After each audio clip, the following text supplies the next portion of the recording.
Welcome to the Sam and Joe VA Show, where we teach women just like you how to create your very own in-demand virtual assistant business. We're your hosts, Sam and Joe, and get ready to have the control, flexibility, and freedom you've always dreamed of. Welcome to episode 25, the Virtual Assistant Exodus. Now, we've kind of been a little bit mysterious with our title of this episode, haven't we? To grab your attention so you listen. We're not actually talking about people leaving the virtual assistant industry in droves. We're actually talking about the fact that we're seeing more and more virtual assistants shy away from using the term or title virtual assistant. We're seeing a whole raft of other titles that people who we consider as virtual assistants are using, and there is a whole list of them, aren't there, Sam? So they could be things like freelance business support is what you refer to yourself, isn't it? It is. I'm a bit of a mix. So I use freelance business support as my tagline, but as my title, I use VA. So I've kind of decided to mix, mainly for SEO purposes, which we're going to go into later. Some others could be like virtual personal assistant, virtual professional, business support assistant, or something else on the end of that, something business support related. Remote admin assistant. Yeah, strategist. So it could be like a systems strategist. I've seen quite a lot. Other types of strategists. Yeah, we're seeing those virtual assistants that have specialized or niched, use terms like social media specialist, digital marketing specialist, email marketing manager. In OBM, so if you've listened to the previous episode, we talked about what an OBM actually is. And I've seen another one saying, calling themselves a digital business manager. Yeah, I mean, there's loads, and there's loads more. That's just a few that we've come across, lately. But it just goes to show how broad the term VA is, that the fact that it does encompass so many different titles. And there's so many services that virtual assistants can provide, and I think it's quite easy to get overwhelmed by like, oh, what am I going to call myself, and is this the right thing, and should I call myself a virtual assistant or not? And yeah, so we've got a few sort of pros and cons, haven't we, for using the title virtual assistant. So what are some of the pros?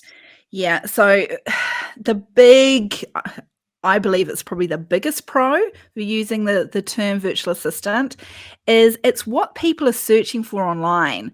So from an SEO perspective, even if you don't use the title virtual assistant, you should be using the term virtual assistant in your website, in your marketing, in your promotions, because it no matter, love it or hate it, it's what people are searching for.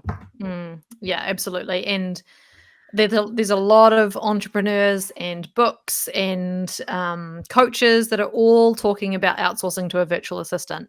And so if that's what everyone's talking about, I think it is a real big pro too, Sam, is use that term, especially in your SEO, where you want to be found and how you're promoting yourself. It could be like you, Sam. I think do you have your freelance business support in your email signature, or like as a tagline under your logo? As a tagline under the logo, and then I use virtual assistant in the signature. Yeah. So it could be that you, like Sam, have a tagline where it goes into detail about what your niche is, or what you're specializing in. That could be a way to do it as well. But yeah, a pro is definitely people are searching for it, so use it to be found. Yeah. The other pro is that it's using that broad term virtual assistant. It's actually a really good way to future-proof your business. So when we're talking about future-proofing your business, it's, when you do change your mind on your services down the track, I've done it at least half a dozen times. over the years. I'm not the only one. That's the great thing about being the boss, is you can change your mind. You can change the services that you offer people. You can change the location that your clients work from, if you've got that type of niche. So no matter what change you make, that broad virtual assistant term will have you covered. Yeah, you could use it forever, and you can change your services anytime you like. And I think we say this a lot, don't we? That you are in control of your business, and if you choose something, you can change it. And I think it's important to realize that you can change anything, whatever you decide. If you decide to use, a strategist as your job title, and then you realize that it is affecting your SEO and you're not getting leads, or people don't understand what you actually do and you're confusing people, then you can always switch back to virtual assistant.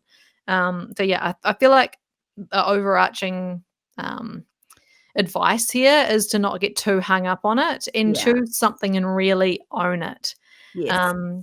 I think there's also people who try to be too clever, and I think being too clever can actually, like, coming up with something really unique is actually detrimental to being found and people understanding what you do, and it causes Yeah. confusion. So there's this mix or balance between being really clever and using something that people know, something more generic because people know they're searching for it. Yeah, so I think we just covered the pros and cons in that conversation. But yeah, let's go through a few more cons, because I know that you've got some more on your list, Sam. Yeah, probably the one that's left on my con list, and it's the biggie, and it's probably one of the main reasons people are shying away from the term virtual assistant, is because they're in certain environments in certain countries, the term virtual assistant comes along with this feeling of low value.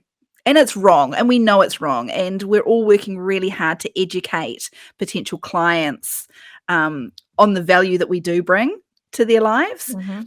But there is still this kind of feeling that, oh, virtual assistant, low value. Yeah, and I think that is one of the reasons why people are wanting to move away from that term. Mm. I still think I'm with you, Sam. If we can educate our potential clients, the market on a virtual assistant and the value of them, and the outcomes that you can get from hiring a virtual assistant, I think that anyone can stick with the term virtual assistant and charge a premium in what they're wanting to charge. So Yeah. yeah. Yeah. The other con on the list is that the term virtual assistant can actually be too broad for those that are specializing, that have niched down to one particular service.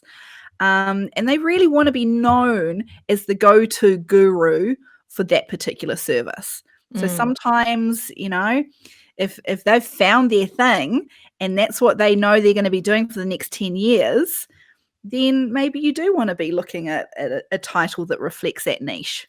Yeah, it could be that you are a Pinterest specialist, could be your title. And Yeah. like, people are going to be searching for Pinterest virtual assistant. So then have virtual assistant throughout your copy, but they might be also searching for Pinterest strategist or Pinterest specialist, or outsource Pinterest services, or find out what people are searching for in your niche that you've chosen, and then choose that to be in your marketing material, Yeah. in your keywords, in your website, your SEO. Yeah. Yeah, that's key, Joe. I think that whatever you end up calling yourself, it's potentially going to determine the types of clients that you attract. Mm. So keep that in mind. No pressure. Thanks to everyone for listening to this episode of the Sam and Joe VA Show. If you'd like to find out more, head to the Savvy School website to check out the amazing members club and find more free resources. You can find us at savvyschool.co.nz.